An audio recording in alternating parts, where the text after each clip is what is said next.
To sell everything on Robinhood in 2025, you need to have an account and be logged into the platform. First, navigate to the dashboard where you can view all your investments. Click on the portfolio icon to see a list of all the stocks, ETFs, and other assets you own. Next, select the specific stock or asset you want to sell by clicking on it. This will take you to the stock's detail page where you can view its current price and other relevant information. To initiate the sale, click on the Trade button and select Sell from the drop-down menu. Enter the number of shares you want to sell, which can be all or a portion of your holdings.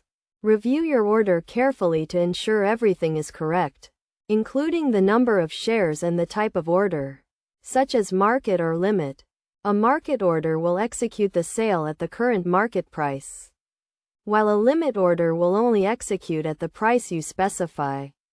Once you have confirmed all the details, click on the Review button to proceed.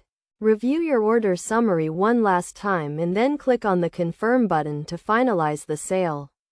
The sale will be processed and the funds will be deposited into your Robinhood account. It is essential to keep in mind that selling all your assets on Robinhood may have tax implications, so it is recommended to consult with a financial advisor before making any major investment decisions. Additionally, be aware of any trading fees associated with selling your assets. By following these steps, you can quickly and easily sell all your assets on Robinhood in 2025. Always prioritize caution and carefully consider your investment decisions to minimize potential risks and maximize returns.